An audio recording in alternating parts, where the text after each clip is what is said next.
Well, good morning, everybody, and welcome to day 3 of our GMP Live feature.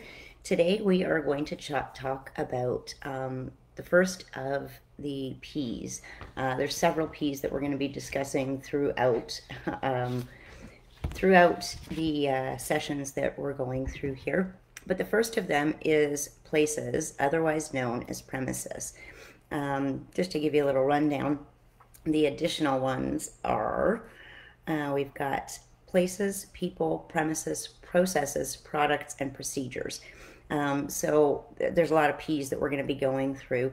But essentially, what good manufacturing practices are they are set up there to help manufacturers better recognize, investigate, and take appropriate planned action in terms of protecting customers and the marketplace from exposure to any negative ingredients or harmful impacts from products.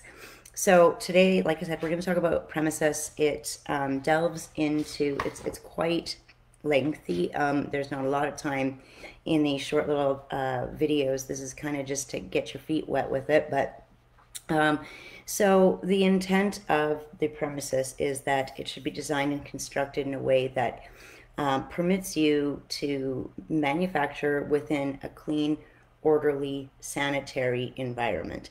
So there's a whole list of requirements that we have to meet as manufacturers, packagers, labelers, importers, and distributors in relation to that. To break it down, basically, it's set up as a record-keeping task. Again, I know we keep going back to that, but that really is, you know, the long and the short of it. And it is such that we have effective controls in place to minimize any potential for mix-up in materials, incorrectly labeled ingredients, incorrectly stored ingredients. So we were talking yesterday a little bit about heat and humidity, you know, light versus storing things in the darkness, things like that, keeping your ingredients fresh, your raw materials fresh, keeping your packaging clean, dust-free, sealed, protected. All of these things really factor in, and I'm sure you know this as a maker, they really factor in to making, you know, a top quality product that is, you know, safe, sanitary, and great to put in the marketplace. When you feel good about attaching your name to, when you're proud to say, yeah, I made that in my site that's licensed by Health Canada. So getting into a little bit more of the nitty-gritty, I have my my lovely regulations here just so I can go over some of these with you. It's a lot. Like, the regulations are 40 pages of legalese, basically. So what I'm trying to do is to break it down into, you know, normal everyday language, so that it's a little bit more understandable, a little bit more relatable, and so that you realize that, as daunting or overwhelming as these regulations may seem, you're likely doing most of these things already, just to be a good manufacturer, to be a good producer of a high quality product. So you'll see here that you have to designate a separate production and non-production area. This is a super important part of coming up with your good manufacturing practices, and it doesn't necessarily mean separate in relation to the space specifically. It means separate in terms of your processes, practices, and procedures for when you were formulating. So let's say you're using, when I started out, I was using my kitchen. I had one kitchen in the house. I was using one kitchen to make my products, package my products, label my products. Like, it all happened on my island countertop. That's where it began.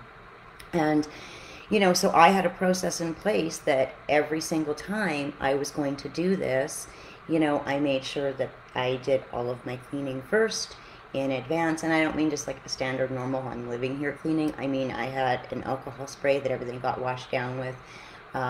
Every surface was sanitized. There was not a speck of dust anywhere. It was like clean, clean, clean. So that was part of my process, was doing that cleaning. And I would go through and check off on my sanitation list and my cleaning list you know, that yes, I had completed this. You know, then I would move on to were my dishes that I was using, were they specified only for formulation? And in my case, I was lucky enough to have that option. And so I had a set of dishes that I had purchased, measuring beakers, graduated cylinders, all of those things. And they were only allowed to be used for my formulations. And so, yes, that was able to go into my good manufacturing practices about my premises. So it was my area was maintained, cleaned, sanitized. My equipment was cleaned, sanitized, only used for this purpose. You know, and really the list goes on. And I'm sure that you guys understand what I'm talking about when I say, you know, it's not your everyday clean for living in a home with your family, okay? We all have families. I'm sure a lot of us have animals. I'm sure that a lot of us, you know, would go the extra mile whenever we're formulating. I know in my case, like I said, I did. You know, I did make sure that I had a fan going. Now, it's not a requirement, but it's a suggestion that you have, you know, provided for adequate ventilation, filtration, and lighting. So the lighting and the filtration and stuff, you know, you have a good humidifier, you have a good furnace, it all filters, right? Like, I mean, but ultimately that fan was my saving grace, because when you're working with alcohols, when you're working with some acids, naturally occurring acids, when you're working with a lot of essential oils, you know, we have to protect ourselves. And we learn about this in school, whether it's, you know, herbalism, whether it's aromatherapy, you know, that whole practitioner adverse reactions. And it actually does happen, and it happens a lot when you're working with the products day in and day out and day in and day out. And so I had my husband, who is, he's a renovator, that's what he does, he's a general contractor. I had him buy me one of his renovation site fans for when I'm formulating, because the overall scent and the overall heaviness, I guess, in the air of all those combined scents and those combined chemicals and the reactions that were happening, I knew that they weren't great for me. So I wanted to make sure that I had that proper ventilation. That is something in place not only to protect the product from potential contamination, but also to protect you as, you know, the manufacturer and the maker. So these are a lot of things that I'm talking about. I'm sure you're doing already. And that's really why I wanted to get on and do this GMP Live feature for you guys, because I think people are quite intimidated when they start looking at Health Canada's regulations, at their licensing processes, at you know, all of the things involved in getting your products out, whether it's cosmetic regulation, whether it's natural health regulation, whether it's the Food and Drug Act. You know, all of these things factor in, and we need to be aware of them all and cognizant of them all. But I can guarantee you guys that a lot of you are doing these things already. And it's you know, the overwhelmingness of the length of the document to begin with, and the legalese language that they use in it, that is very intimidating to the average person. And so when you actually start going through it and you break it all down, you know, these are steps most of us are taking. So ultimately, what the next step is, if you're taking these steps already, is to begin recording that, right? And that is what they're looking for from you in terms of developing, you know, your site license package for application. They're looking for the recording of these details. You know, did you ensure your floors and your ceilings, excuse me, and your walls were clean and free of dust? Did you sanitize all your hard surfaces before you started working? Were your people who were there, P is another, you know, people. We got 5 different P's we're going to be going through. The people, the personnel, were the people working on it? Were they, you know, regularly hand washing? Were they using rubber gloves? All of these things. So, you know, it also gets into your water supply. It gets into your plumbing system, which really, I don't think the plumbing system overly affects it, because I think most of us use distilled water. We should be using distilled water. The water quality, you actually have to meet the guidelines for Canadian drinking water quality, which is a document in and of itself. But if you are using distilled water, which I think a lot of formulators are, then you fall within that quality regardless. What else here? So it does talk about floor drains that are screened and trapped. Now, for myself, when I did my GMP and I submitted it, I was very, very clear in my GMP manual that I was working out of my home. You know, that I, to begin with, when I first applied for my site license, I was using my kitchen. I then had my husband, the general contractor and renovator, like renovate our home. Our kids all moved out and we had the whole empty nest thing happening. And so he did, you know, a renovation, and now I have a separate area that's like my lab and my formulation area, and it's separate from the kitchen in proximity as well. But that's not how it started. So my original site license that I applied for did specify that this was a household, it was a home, it was a home office, it was a home business. I did not have floor drains and things like that in place, because a lot of the terminology in these regulations is really laid out for bigger manufacturers. It's laid out for people who are working in more of a lab facility, which most of us, when we start out, we don't have that opportunity. So, but I've said this before, and I'm not sure how many of you may have seen some of my earlier webinars, but there's never been a better time for makers to get involved with Health Canada. You know, we have this coronavirus pandemic going on, and all of a sudden these big companies that have all these approvals in place and have all their ducks in a row, and they have their labs and they have their screened drains, you know, they don't have the ability to put out enough product to satisfy the Canadian consumer. And so what happens is Health Canada reaches out to, you know, makers like you and I, you know, small companies, manufacturers, you know, and we pick up that slack. So they introduced the interim process for the sanitizing, which we've already talked about in previous videos. If you haven't seen it, go back and have a watch. It's pretty good. But they've reached out to us. They have given us that credit and that respect as manufacturers, and as, you know, somebody to respect as a contributor to this overwhelming need for product, for consumer product.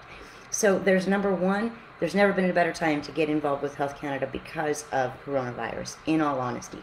Number two, there's never been a better time in the Canadian marketplace where people are screaming louder for natural products than they ever have before. And that was before coronavirus hit. So since then, it's gotten even louder. People are looking for natural. They're looking for botanical. They're looking for good for their health. You know, we are on this really great journey as a Canadian marketplace of really leaning towards, if you can give an equivalent product at an equivalent price that does the job better or equal to, but has botanical and natural features in it that are going to impact and improve somebody's life, why wouldn't they switch? That's the simple question.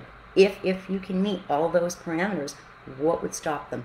And I can tell you right now from my own experience, not much would. So that's all I'm going to get into for today. We talked a little bit about premises. There's a whole lot more on premises that, you know, I just, GMP in and of itself is an entire course. And it's actually one that I just recently have launched. It's not actually running yet, but I've launched pre-sale for the course, because it's honestly, it's going to be a 16-week course, because it's so fine-tuned. Like, the details you have to give, they're common everyday things that you're already doing, but they want them so precise and so exact in how you're laying them out for them that it takes, you know, time and energy and effort to get in there and to review it all and to walk through every step of the process. And then on top of that all, you have to complete your documentation, your checklists, spreadsheets, all of that. So in this GMP course that I'm going to be launching here shortly, I actually am including the template package. I'm including all the charts. I'm including, you know, the regular walkthrough with, okay, here is chart A261. Let's fill this out together today, because it's really overwhelming. And I mean, even when I sit here and look at this, and I've been reading, you know, documentation from the government and legalese language, and even writing agreements in this language for 23 years, I look at these documents and I feel that they were written in such a way that any small manufacturer and any new and up and coming business would be intimidated and almost be made to feel small because of the wording, because of the verbiage, because of how they kind of direct back to these big labs and these big facilities every step of the way. But we can still meet those same parameters at home, and the ones that we can't meet at home, that's okay, so long as we own the fact that we can't meet them at home, like the floor drains, and include that in our site license application. Really important to have a good understanding of GMP, because it is step one in getting your site license. It's like a really big part of the process, that and your standard operating procedures, which is equally as time intensive from a documentation perspective. So that is all for today. I would welcome any questions you guys have related to the premises portion of good manufacturing practices. There is a lot more, like I said, to cover, but 15 minutes isn't a whole lot, and I'm going to spend 16 weeks teaching on this because it's that big and that jam-packed with information. So I'm just going to give you guys a brief overview so you have an understanding of some of the requirements for getting your site license. And even if you're not applying for your site license right now, just to have a really good general understanding of good manufacturing practices, what they are, what the expectations are, and why the expectations are there. They're there to protect not only the consumer, but they're also there to protect the manufacturer. Because if ever there's a problem and they come back to you, you can say, no, I did it according to good manufacturing practices. Here's my manual. This is the practices I followed. This is the checklist from that day. Yes, the sanitation was done. Yes, the effective labeling was done. Yes, this was done correctly. Yes, that was done correctly. And it protects us as well. And in fact, insurance companies are quite happy when they ask you if you have a GMP manual and you say, yes, I do, here it is. It opens up a whole different level of insurance and the ease at which you can get insurance for natural health products as well. So that is all for today, folks. I hope you all have a fantastic rest of your morning, if it's still morning, I guess, where you are. And I will be back at 1 o'clock for our regular Thursday Live. And I look forward to chatting with you guys all more then. Have a great day, everybody. Bye for now.